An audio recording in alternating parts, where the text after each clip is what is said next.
Namasté, bonjour à tous. Je suis très heureuse de vous retrouver aujourd'hui dans cette nouvelle capsule vidéo. J'espère que vous avez débuté cette année 2023 tout en douceur, remplie de bien-être et avec de belles intentions. Je reviens vers vous aujourd'hui pour vous parler des énergies de la nouvelle lune qui va avoir lieu le 21 janvier 2023. Une nouvelle lune qui vient me chercher au niveau énergétique déjà depuis quelques jours, que je ressens vraiment puissamment.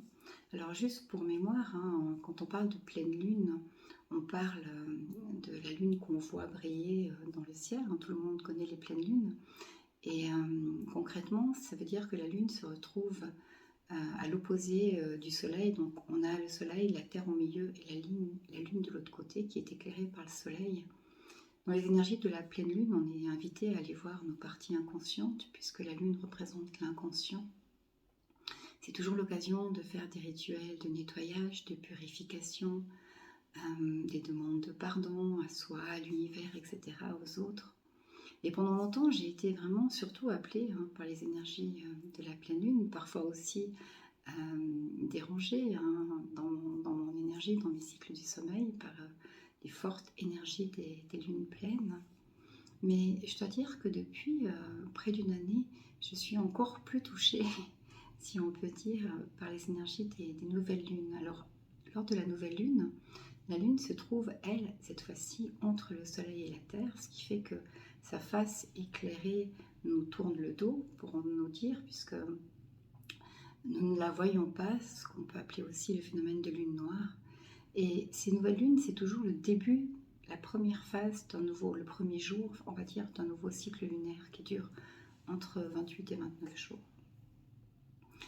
La nouvelle lune, comme tout nouveau début de cycle, elle vient nous inviter à faire des vœux, à poser des intentions, à lancer ou débuter de nouveaux projets, oser des nouveautés, poser des objectifs à court, moyen, long terme et aussi des moyens pour pouvoir y accéder. Et puis cette nouvelle lune qui arrive le 21 janvier, c'est aussi une super lune. Alors on parle de super lune quand la lune est à tout proche de son périgée, c'est-à-dire qu'elle est le point le plus rapproché au niveau de la Terre dans son orbite qui n'est non pas ronde mais ovale ou elliptique, comme on l'appelle. Cette nouvelle lune va être touchée, puisqu'au niveau au niveau astrologique, elle va rentrer dans le signe du Verseau. Donc elle est comment on dit elle est influencée finalement par les énergies du Verseau, qui sont des énergies qui sont très humanistes, bienveillantes, mais aussi très persévérantes. Donc c'est l'occasion idéale avec cette super lune qui en plus a un aspect très harmonieux avec la planète Jupiter, qui est la planète de la chance et des bons moments, qui arrive également un jour avant le nouvel an chinois. Donc le nouvel an chinois, c'est le nouvel an énergétique lunaire qui commence cette année le 22 janvier, donc le lendemain de la nouvelle lune. Donc on rentre pour une année dans une énergie, contrairement, je pense que vous le savez, mais dans l'horoscope traditionnel qu'on connaît chez nous, occidental, on a 12 signes qui courent tout au long de l'année, 12 signes zodiacales, alors que dans l'énergie chinoise, dans l'horoscope chinois, c'est toute une année qui est sous l'influence d'un signe, en l'occurrence une énergie animale, et on va rentrer le 21 janvier dans une année qui est sous le signe du lapin ou du lièvre d'eau. C'est un animal, une énergie qui va nous amener pour toute l'année, qui va symboliser la prospérité, la paix, et avec l'eau aussi beaucoup de réceptivité. C'est donc une année qui s'annonce au niveau énergétique pleine d'espoir, et on est là juste tout au début d'une abondance d'énergie, de nouveauté, avec cette première nouvelle lune de l'année qui est une super lune, avec cette lune qui arrive également tout proche du début d'une nouvelle année énergétique, d'une année lunaire sous le signe du lapin d'eau. Donc ça fait quelques jours que je me sens appelée, que je me sens touchée par les énergies de cette nouvelle lune, et j'ai choisi de tirer quelques cartes, ce que je fais régulièrement si vous me connaissez, pour mieux comprendre, ressentir les énergies qui venaient lors de cette nouvelle lune, pardon. Et j'ai tiré des cartes avec l'oracle de la sorcière et des cycles et de la roue de l'année de Bérengère Temonsi. Et c'est un oracle que j'ai depuis assez récemment, mais que j'aime beaucoup, que ce soit au niveau de son design, de ses couleurs noir et or, mais aussi des explications, du livre explicatif qui vient avec.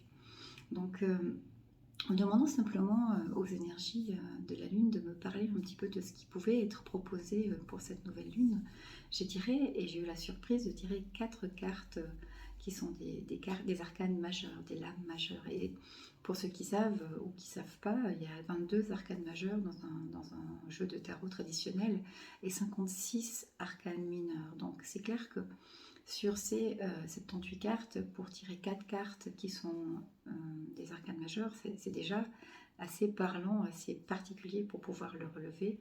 Et quand j'ai vu ça, je me suis dit waouh, waouh, c'est vraiment une super lune.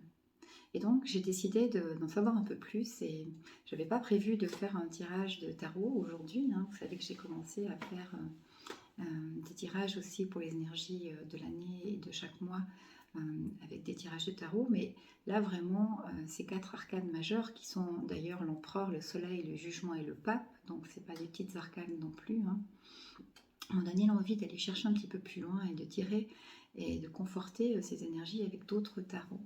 Donc en fait, je vais essayer de vous mettre là sur l'écran, à la place de mon visage, la photo du jeu complet que j'ai fait pour préparer et pour mieux comprendre les énergies de cette nouvelle lune. Et c'est ce que je me propose de vous partager aujourd'hui. Donc la première information du tarot, donc celle que j'ai tirée en premier, avec donc le tarot des sorcières et de la roue de l'année de Bérengère Temonsi, c'est la ligne qui se trouve donc au milieu de la photo. Et on commence avec les énergies de l'empereur, et cette carte, elle vient de nous parler d'une mise en chantier, de quelque chose qui se crée dans le ventre de l'impératrice et qui va pouvoir finalement se poser, se mettre en mouvement dans la matière grâce à l'empereur. C'est un mouvement qui vient vraiment vers l'avant. Ça nous parle de pouvoir concrétiser ses idées. Et dans ce tarot qui est particulier parce qu'il représente aussi les roues de l'année, la carte de l'empereur, elle est associée au solstice d'été, à la puissance, donc vraiment à cette énergie yang, dans tout son pouvoir, dans tout son potentiel et dans toute sa puissance. Donc magnifiques énergies qui sont à disposition de cette nouvelle lune, et soutenue donc par la deuxième carte qui est le soleil. Donc le soleil, il vient toujours rayonner dans un tirage, mettre un éclairage, apporter une lumière particulière. Et il nous amène toujours finalement l'éclairage dont on a vraiment besoin. On dit que le flamboiement du soleil, il inonde tout, y compris la vérité. Ça veut dire que on peut imaginer qu'on va mettre un grand spot comme ça sur ce qu'on est en train de vivre, sur nos désirs, sur les choses qu'on voudrait changer dans notre vie. Et avec cet archétype qui représente aussi le masculin, le soleil, on va recevoir aussi toute la chaleur et le réconfort bienveillant pour nous accompagner dans des nouveaux départs.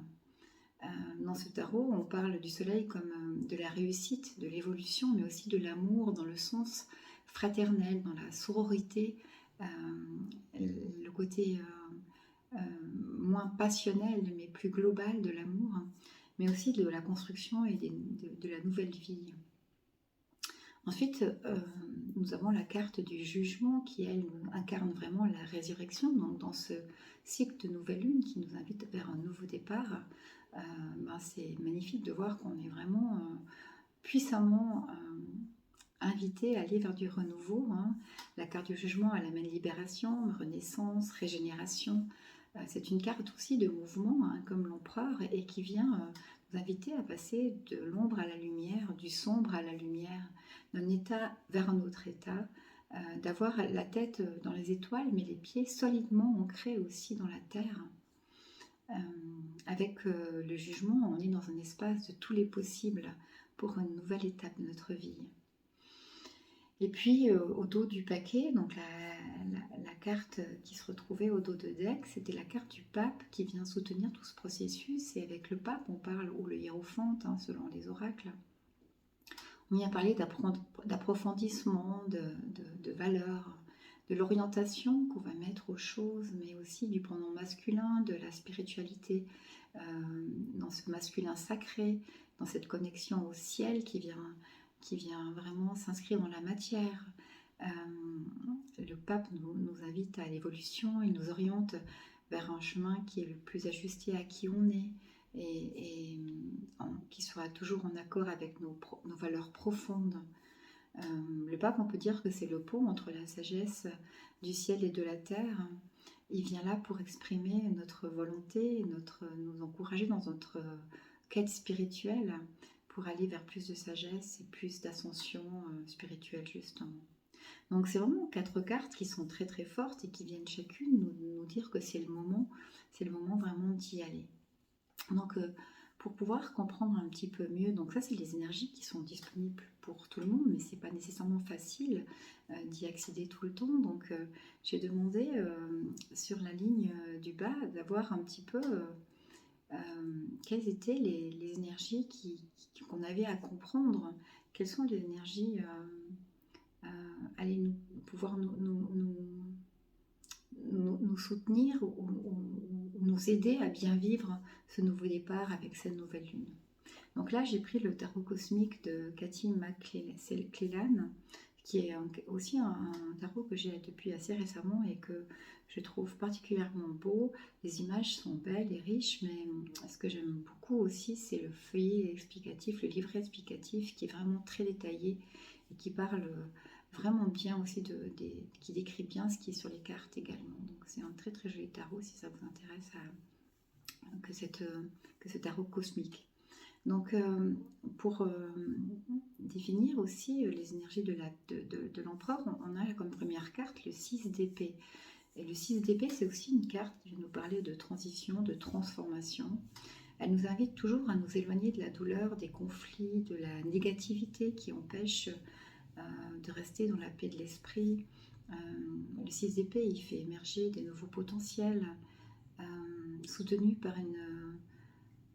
il vient vraiment, oui, nous soutenir pour sortir, pour passer dans une période plus calme, plus apaisante, pour quitter le stress finalement qui nous habite régulièrement, les difficultés ou toutes les situations malsaines qu'on peut vivre ou malaisantes.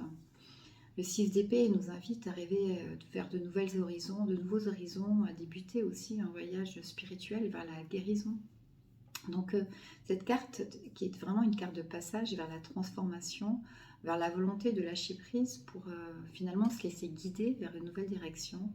Elle vient vraiment soutenir le mouvement vers l'avant qui est inspiré par l'empereur, tout en nous invitant vraiment fortement à lâcher la douleur, à lâcher les problèmes et à rester vraiment dans une profonde confiance et avec à être très inspiré finalement pour aller vers une nouvelle direction. Ensuite, comme deuxième carte, nous avons le pendu. Et sur cette carte, c'est une carte qui est vraiment, je trouve, magnifique au niveau du pendu. Et elle ressemble à un pendule, d'ailleurs, qu'on peut voir en bas avec le mouvement de balancier qu'on peut imaginer du pendule. Et cette carte, elle vient nous inviter à l'introspection, mais aussi à regarder la vie d'une manière différente. Le pendu, il a la tête en bas, il nous invite à regarder autrement, sous une autre perspective. Donc ce pendu, par rapport qui est confronté au soleil, il vient nous inviter à faire un temps d'arrêt pour plus d'introspection. Il nous invite aussi à bien réévaluer nos priorités, à faire du calme à l'intérieur, à calmer le chaos intérieur, pour observer nos idées et aussi toutes les croyances qui sont encore en nous et qui sont obsolètes. Donc sous l'éclairage du soleil qui éclaire notre inconscient, nous sommes vraiment invités avec cette nouvelle lune à réémerger vers une nouvelle perception, vers des perspectives qui sont plus larges et vers un dessin de vie qui est complètement réévalué, qui est renouvelé et qui nous ressemble de plus en plus. Ensuite, sous la carte du jugement, nous trouvons la carte de la justice. Et c'est encore une carte majeure qui vient parler de cette balance intérieure, de l'équilibre. C'est l'épée à double tranchant, le discernement ou l'intuition, l'équilibre entre le conscient et l'inconscient, trouver justement cette balance, cette juste mesure. Et la carte 11, qui représente la justice, incarne la conscience, la sensibilisation aussi accrue, l'intuition, la perspicacité. Donc cette carte, elle vient nous inviter à trouver un équilibre entre les lois cosmiques et karmiques, mais aussi à prendre ses responsabilités, à comprendre les lois de cause à effet, pour pouvoir prendre complètement la responsabilité et le pouvoir de notre vie. Cette carte de la justice, elle nous invite à poser vraiment des avis tranchés, fermes, qui sont renforcés par notre intention et chercher toujours à emprunter finalement le chemin qui est le plus juste pour nous.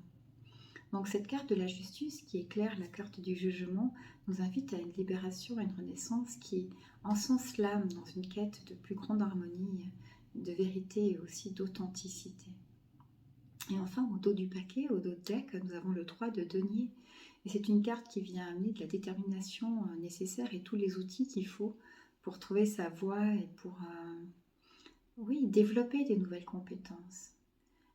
Le 3 de denier, il nous apporte la créativité pour passer à un niveau supérieur. Il nous invite aussi à s'aligner vraiment sur son chemin pour acquérir le succès, la réussite, de développer des nouvelles compétences, donc pour pouvoir et d'avoir les reconnaissances et les récompenses qui s'en suivent.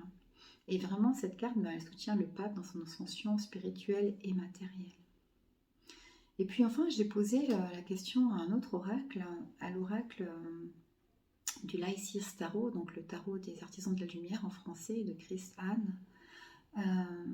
Mais alors, à quoi doit-on être attentif? Quels sont finalement les défis qu'on va devoir révéler pour pouvoir vivre au mieux ce nouveau départ complètement fou et puissant qu'on est invité à vivre lors de cette nouvelle lune? Et dans cette ligne du haut, on peut voir que la première épée, c'est la première carte, c'est le 8 d'épée. C'est la carte des sentiments, les sensations quand on est coincé, qu'on n'arrive pas vraiment à ouvrir les yeux, qu'on a l'impression qu'on est complètement enfermé dans des vieilles histoires, dans des choses du passé. Et cette carte, elle nous invite vraiment à sortir de cette position de victime et du sentiment d'impuissance pour ne plus être freiné par les expériences passées, mais au contraire, justement, tirer des leçons et les précieux enseignements qu'on peut recevoir de toutes ces bénédictions déguisées, de tous ces moments difficiles qu'on a pu traverser et qui sont venus finalement nous enseigner. Cette carte, elle nous invite simplement à reprendre le pouvoir et à incarner l'empereur qu'on est dans notre vie, à être le créateur de notre futur, mais aussi, comme nous le propose le 6 d'épée, de s'éloigner de la douleur, des conflits, de tout ce qui est négativité, pour tout ce qui nous empêche finalement d'être dans la paix de l'esprit, pour faire émerger nos nouveaux potentiels et être de plus en plus dans la création d'une vie qui nous ressemble. Ensuite, on va retrouver le 7 de coupe, c'est la carte des choix, des opportunités au-dessus du soleil, des tentations à la croisée des chemins aussi, la peur de prendre ses désirs pour des réalités. Parfois, trop de choix tue le choix. Et il peut y avoir aussi la peur de faire des mauvais choix, parce que choisir, c'est toujours laisser mourir une option. Et c'est là où on retrouve l'importance du pendu, donc de prendre un temps de pause et d'observer les choses sous différents angles pour ne pas rejeter tout ce qu'on ne veut pas voir, et du flamboiement du soleil qui nous inonde tout, y compris cette vérité qu'on a envie ou pas de voir. Et quand elle nous dérange, c'est toujours l'occasion de pouvoir la changer. Donc le 7 de coupe, il nous invite à faire des choix plus éclairés, sous la lumière du soleil et sous la vision plus large et différente du pendu. Et puis enfin, il y a deux cartes qui sont venues dans la troisième rangée. C'est la carte du 4 et du roi de coupe. Donc le 4 de coupe vient parler, les coupes c'est toujours les émotions dans le tarot. Donc le 4 de coupe vient nous parler des opportunités manquées, de vouloir toujours chercher à avoir autre chose, ne pas sans savoir vraiment apprécier ce qu'on a déjà. Elle parle d'ennui, de mélancolie, de tendance à vouloir toujours s'apitoyer finalement sur son sort et de se focaliser dans d'autres extrêmes qui sont pas négatifs et puis qui sont plutôt négatifs. Et puis cette Elle vient parler de tout ce côté négatif, des peurs qu'on peut avoir, et puis des espèces de mélancolie, même de la peur du changement aussi qu'on peut ressentir. Le roi de coupe, lui, c'est le papa du tarot. Il vient dans l'autre extrême nous parler parfois d'un contrôle exagéré, d'un contrôle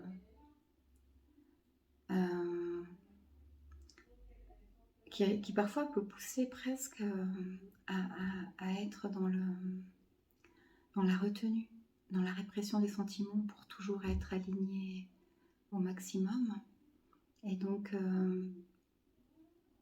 ce roi de coupe, il nous invite quand même à prendre du temps pour soi, à éviter de porter le fardeau des autres, non pas non plus se couper du monde pour pouvoir rester simplement dans nos émotions et pas se sentir impacté par le reste. Pour incarner vraiment cette renaissance à laquelle nous invite le jugement, il nous faut accueillir vraiment et équilibrer nos émotions, éviter le trop ou le trop peu, comme nous propose la justice, et être entre le roi et le 4 de coupe, entre le roi de coupe et le 4 de coupe, le plus aligné possible dans nos émotions. Et enfin, au dos du paquet, au dos de deck, on a le 8 de bâton qui nous amène une énergie de rapidité, d'immédiateté, tout en lâchant la confusion ou l'instabilité grâce à la sagesse du pape.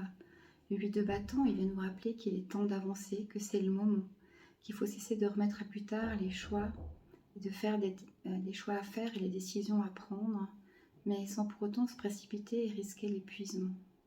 Donc le 3 de denier nous assure la réussite et il faut faire confiance, nous encourager pour aller vers une profonde renaissance et un nouveau départ avec simplement le rythme le plus juste pour chacun. Donc voilà, les énergies de cette nouvelle lune, elles sont vraiment puissantes, magnifiques et vibrantes, et je vous souhaite à tous, elle est vraiment prometteuse et ça vaut le temps vraiment de prendre un temps d'arrêt avec ces énergies de nouvelle lune pour placer des intentions, faire des vœux, se lancer dans des nouveautés, oser des nouveaux projets. Et puis des rituels si vous le ressentez, et à la fois pour le mois à venir et peut-être pourquoi pas pour toute l'année qui s'en vient. En tout cas, je vous souhaite de tout cœur une magnifique nouvelle lune. Je vous embrasse du fond du cœur. Je vous dis à bientôt. Namaste.